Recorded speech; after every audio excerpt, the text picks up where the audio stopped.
जय हिंद दोस्तों, स्वागत है आपका आपके अपने यूट्यूब चैनल पे।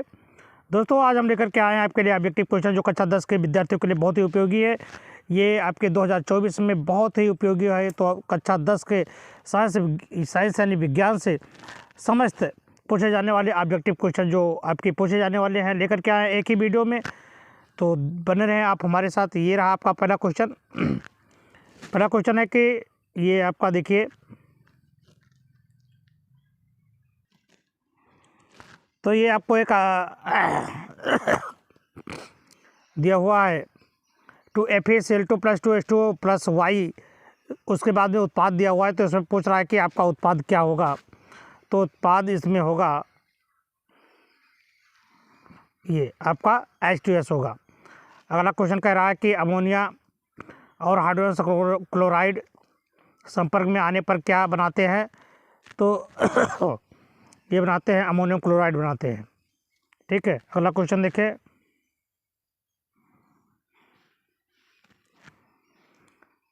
कह रहा है कि अमोनियम क्लोराइड यानी NH4Cl साम्य NH4+Cl- कौन सी अपक्रिया है। तो वो है आपकी आयनित वियोजन अपक्रिया। अगला क्वेश्चन है कि वो अपक्रिया जिसमें आयनों के विनिमय से नए यौगिक बनते हैं क्या कहलाती है। तो वो कहलाती है आपकी उभय अपघटन अपक्रिया। और अगला क्वेश्चन है कि निम्नलिखित में से क्या रासायनिक परिवर्तन है। तो रासायनिक परिवर्तन है लोहे में जंग लगना। ठीक है, अगला देखें।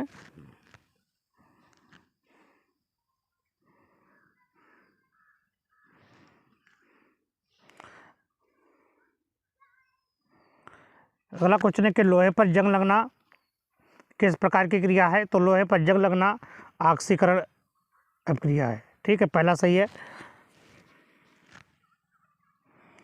हमारे शरीर में भोजन का पाचन किस प्रकार की क्रिया है। भोजन का पाचन होना किस प्रकार की क्रिया है ये पूछ रहा है। तो ये आपका अपघटन अपक्रिया यानी पहला सही है।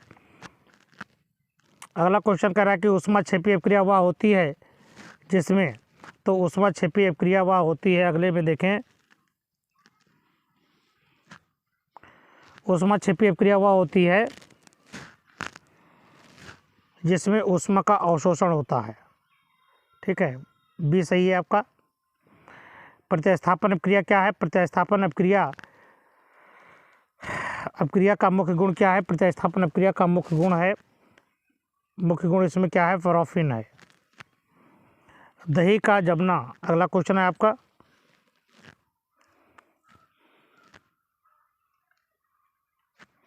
दही का जमना कौन सी अपक्रिया है। तो दही का जमना यहाँ पर आप जानते हैं कि ये कैसी अपक्रिया है, रासायनिक अपक्रिया। अगला है आपका शुद्ध जल का पीएच मान कितना होता है। तो शुद्ध जल का पीएच मान कितना होता है, 7 होता है। सॉरी, यहाँ पर आपको दिखाना होगा शुद्ध जल का पीएच मान कितना होता है। तो शुद्ध जल का पीएच मान कितना होता है, 7 होता है। हाइड्रोजन आयन सांद्रण का मान H+ बराबर 10⁻⁻5 मोल प्रति लीटर है। ठीक है, तो इसका पीएच मान कितना हो जाएगा, ये होगा -5। ब्रेन अगला क्वेश्चन है, ब्लेंड के मोल प्रति लीटर में हाइड्रोजन आयन सांद्रता 10⁻⁻1 है। तो इसका पीएच मान कितना होगा। तो इसका पीएच मान कितना हो जाएगा, 1। प्रबल अम्लीय ब्लेंड में मिथिल ऑरेंज का रंग कैसा होता है, लाल होता है। ठीक है, अगला क्वेश्चन है ABCD में पीएच इतना है तो सर्वाधिक क्षारीय कौन सा होगा। तो सर्वाधिक क्षारीय आपका हो जाएगा ये।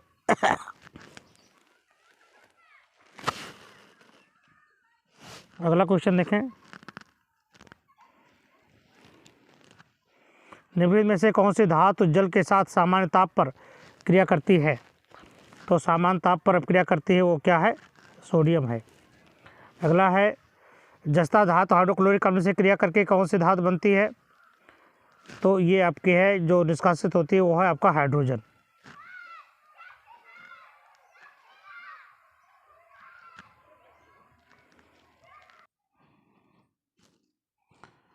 ये आपका आघात वर्धनीयता प्रदर्शित करती है कौन? आघात वर्धनीयता प्रदर्शित करती है तांबा। कौन? तांबा।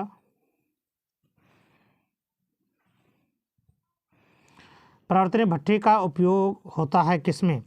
तो परावर्तनीय भट्ठी का उपयोग होता है निस्तापन के लिए। मुद्रा मिश्र धातु है, तो मुद्रा मिश्र धातु है, किसका मिश्रण है इसमें?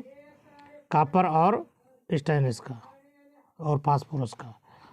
ठीक है, अगला क्वेश्चन,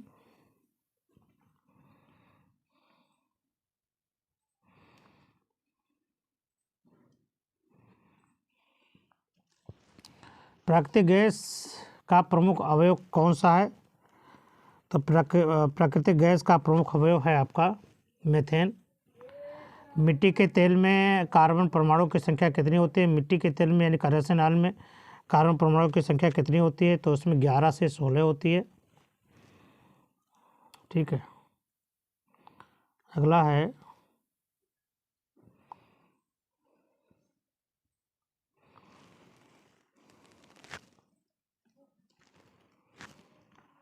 डीजल तेल में कार्बन परमाणु की संख्या कितनी होती है? तो डीजल तेल में कार्बन परमाणु की संख्या होती है 16 से 18। बी सही है आपका। पॉलीथीन किसका बहुलक है? तो पॉलीथीन एथीन का यानी एथिलीन का बहुलक है।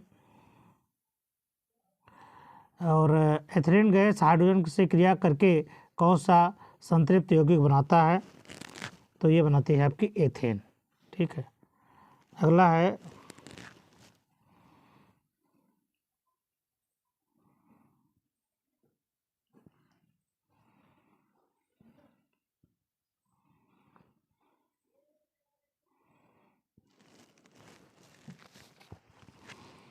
फेफड़ों का शुद्ध रक्त आता है कहाँ से?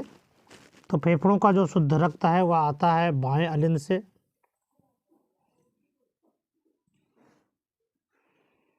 ठीक है, डिक्सन और जॉली संबंधित हैं किससे? तो डिक्सन और जॉली संबंधित हैं रसारोहण से। खनिज लवणों का अवशोषण कहाँ से होता है? तो खनिज लवणों का अवशोषण होता है जड़ों द्वारा।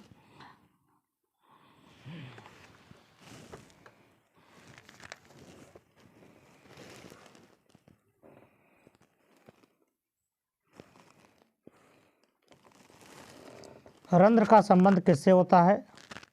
तो रंध्र का संबंध होता है जड़ और तने के वाष्पोत्सर्जन से। पौधों में प्रकाश संश्लेषण द्वारा भोजन का निर्माण होता है किसके द्वारा? पत्तियों द्वारा।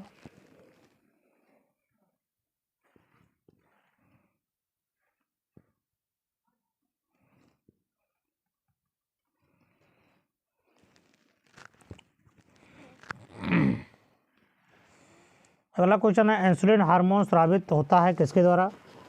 तो इंसुलिन हार्मोन स्रावित होता है अग्नाशय द्वारा। ऑक्सीटोसिन का स्रवण कहाँ से होता है? तो ऑक्सीटोसिन का स्रवण होता है पिट्यूटरी ग्रंथि से होता है। पतझड़ से संबंधित हार्मोन कौन से होते हैं? तो पतझड़ से संबंधित है आपके ऑक्सिन। ठीक है,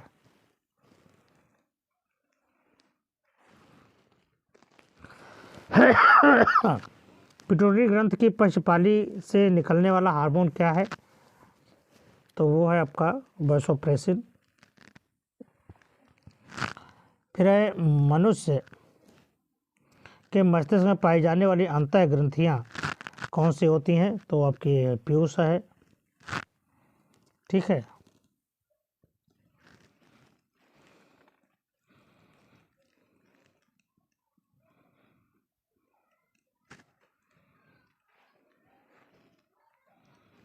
वर्णांता अगला है, वर्णांतता वाहक स्त्री एवं सामान्य पुरुष दंपत्ति के बच्चों में क्या सही है?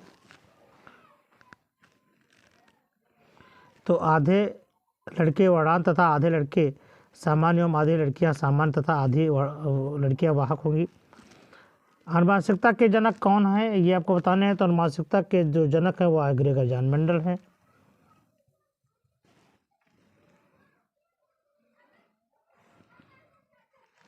पृथक्करण का नियम प्रस्तुत किया था किसने? तो पृथक्करण का नियम जो प्रस्तुत किया था वो ह्यूगो डी व्रीज ने किया था। और विपरीत लक्षणों के जोड़ों को क्या कहते हैं? विपरीत लक्षणों के जोड़ों को कहते हैं एलिलोमॉर्फ। अगला क्वेश्चन है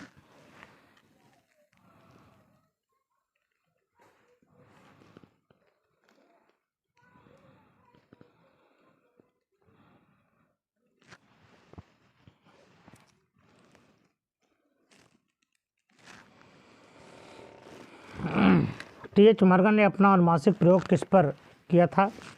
तो किया था टी.एच. मॉर्गन ने फलमक्खी पर किया था। उद्यान प्राणी में अप्रभावी लक्षण कौन से होते हैं? तो अप्रभावी लक्षण जो होते हैं झुर्रीदार। F2 पीढ़ी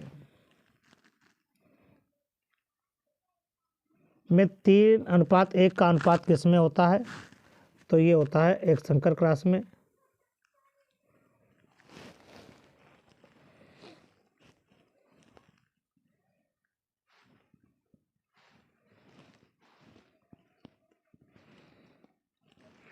पुष्प के लाल रंग प्रभावी होते हैं, इसका विपरीत तुलनात्मक लक्षण क्या है, क्या होगा? तो इसका विपरीत लक्षण जो होता है वह बौना पौधा होता है, तो इसमें विपरीत लक्षण है नहीं, तो इसमें होगा आपका बौना पौधा। ठीक है।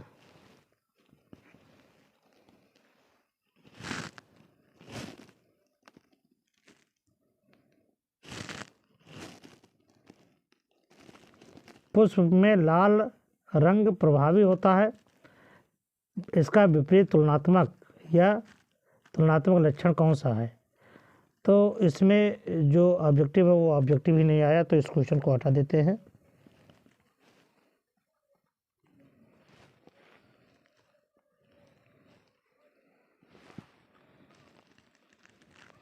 एक संकर क्रॉस के जीन प्रारूप अनुपात क्या होता है? तो एक संकर क्रॉस का जीन प्रारूप अनुपात 1:2:1 होता है। आनुवंशिकता के प्रयोग के लिए मेंडल ने निम्नलिखित में से कौन से पौधे का प्रयोग किया था? तो वो था, आप जानते हैं, मटर।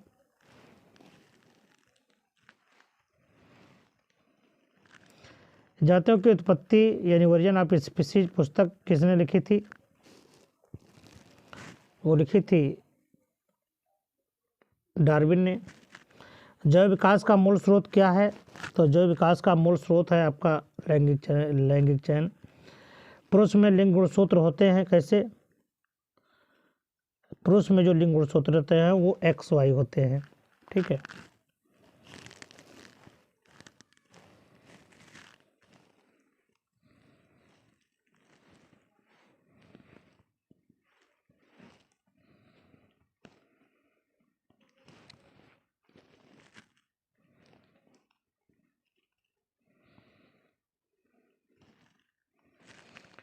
अगला क्वेश्चन आ गया आपका 20 सेंटीमीटर वक्रता त्रिज्या वाले अवतल दर्पण की फोकस दूरी क्या होगी? तो वक्रता त्रिज्या यानी आर आपका कितना है? 20 सेंटीमीटर। तो फोकस दूरी ज्ञात करना है, तो फोकस दूरी F बराबर R/2 होता है। फोकस दूरी F बराबर R/2। तो R आपका है 10 सेंटीमीटर, तो 10/2 बराबर 20/2। R कितना है? 20 सेंटीमीटर, तो 20/2 बराबर 2 कम 2 देता हम 20, यानी कितना है? 10।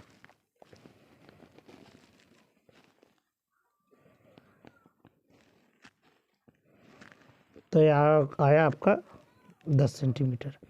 एक उत्तल दर्पण की वक्रता त्रिज्या क्या होगी जिसकी फोकस दूरी प्लस 10 सेंटीमीटर है? तो होगी आपकी -20 सेंटीमीटर। ठीक है।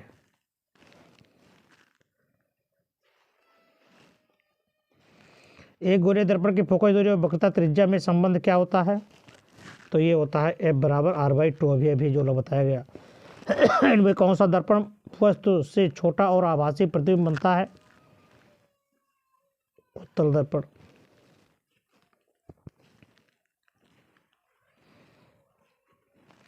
उत्तल दर्पण के सामने रखी वस्तु का प्रतिबिंब कैसा बनता है? दर्पण के पीछे बनता है।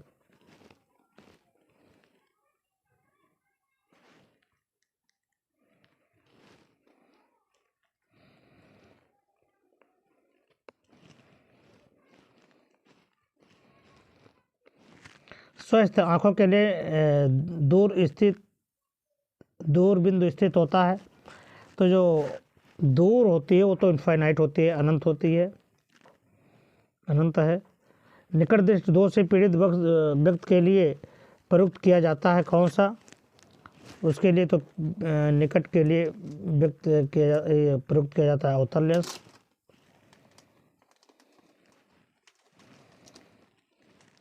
कुछ दूर दृष्टि दोष के कारण प्रतिबिंब बनता है कहाँ पर?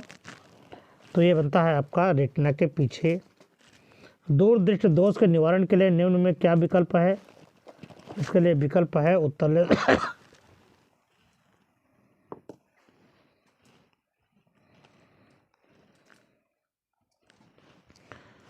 अगला क्वेश्चन है,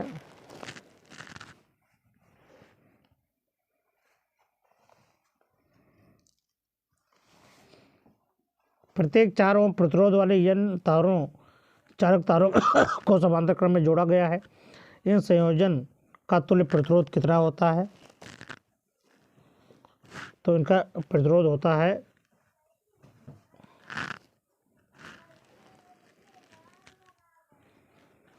ये 4/n। विद्युत आवेश का मात्रक क्या होता है? तो विद्युत आवेश का मात्रक होता है कूलाम। धारा का मात्रक क्या होता है? धारा का मात्रक क्या होता है? तो धारा का मात्रक होता है एम्पियर।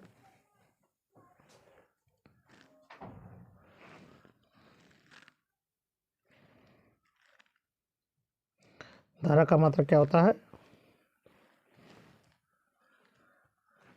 एम्पियर होता है। ये आपका सही है। अगला क्वेश्चन कह रहा है कि निम्नलिखित में से कौन सा पद परिपथ में विद्युत शक्ति को प्रदर्शित करती है? विद्युत शक्ति को प्रदर्शित करती है ये VI।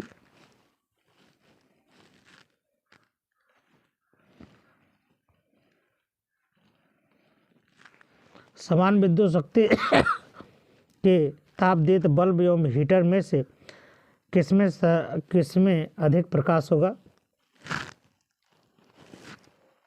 बल्ब में।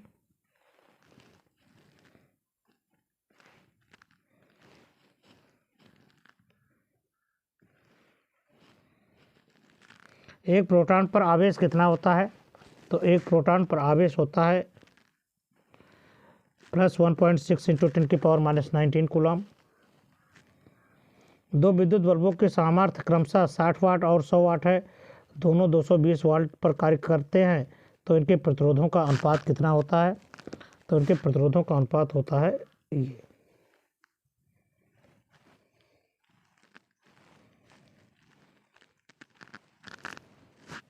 ठीक है। अगला क्वेश्चन है,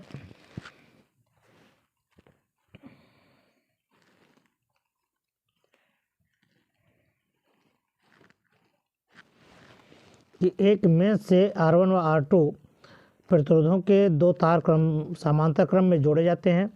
यदि इनमें प्रवाहित धारा क्रमशः I1 तथा I2 एवं प्रति सेकंड उत्पन्न ऊष्मा H1 व H2 हों तो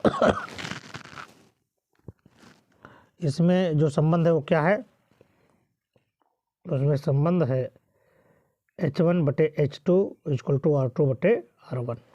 ठीक है।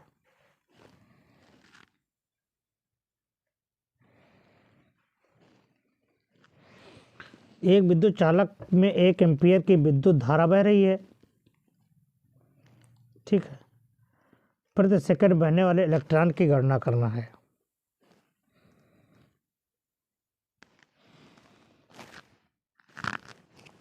तो इसमें धारा का मान क्या होगा? तो ये होगा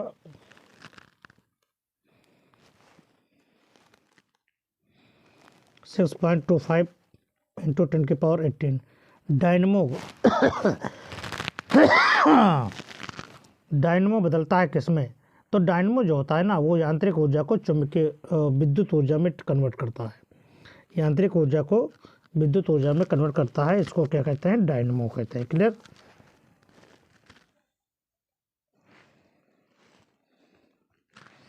यांत्रिक ऊर्जा को विद्युत ऊर्जा में बदलने वाले यंत्र को क्या कहते हैं? अब देखिए, फिर यहाँ पर उल्टा क्वेश्चन पूछ लिया गया कि तो इसको क्या कहते हैं? अभी आपने कहा इसको कहते हैं डायनमो। एक क्वेश्चन और है कि विद्युत चुम्बकीय प्रेरण के नियमों का प्रतिपादन किया था किसने? तो प्रतिपादन किया था फैराडे ने। ठीक है।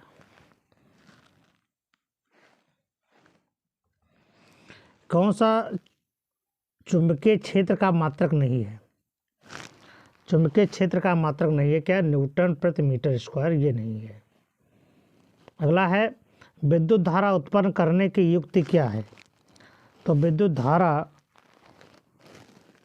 उत्पन्न करने की जो युक्ति है वो क्या है? जनित्र है। ठीक है। ये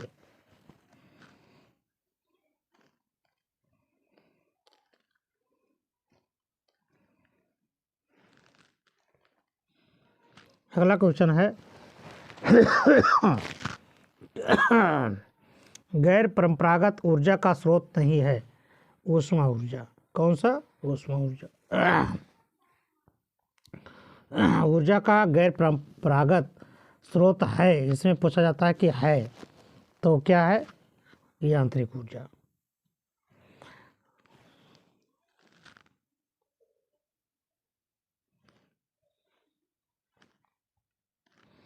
सूर्य में उत्पन्न ऊर्जा का कारण क्या है? तो सूर्य में उत्पन्न ऊर्जा का कारण क्या है? नाभिकीय संलयन। क्या है? नाभिकीय संलयन। सोलर सेल एक ऐसी युक्ति है जो सौर ऊर्जा को परिवर्तित करती है। सौर ऊर्जा को कैसे परिवर्तित करती है? विद्युत ऊर्जा में।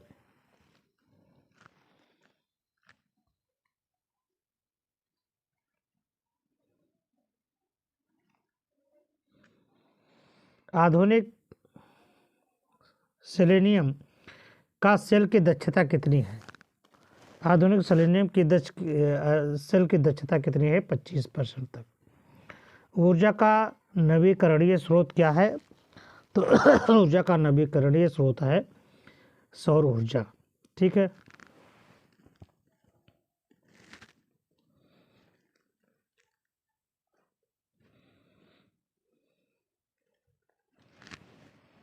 किसी आवास का वह भाग जो किसी जाति विशेष के लिए अति उपयुक्त हो क्या कहलाता है? उसे कहते हैं सूक्ष्मावास।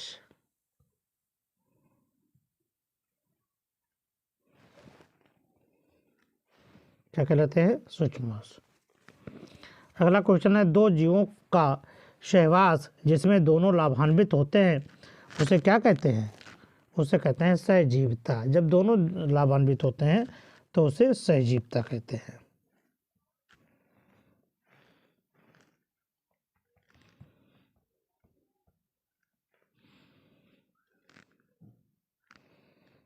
अगला क्वेश्चन है गिद्ध है क्या?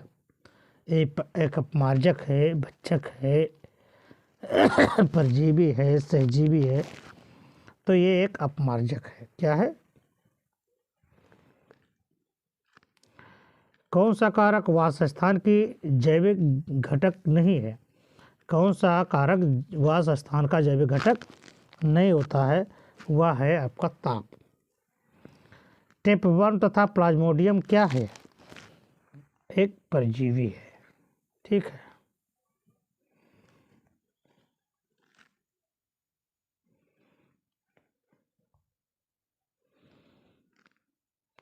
अगला क्वेश्चन है कि पक्षियों का आवास यदि जटिल हो तो जातियों की संख्या क्या हो जाएगी? तो जातियों की संख्या अधिक हो जाएगी। और अगला क्वेश्चन है कि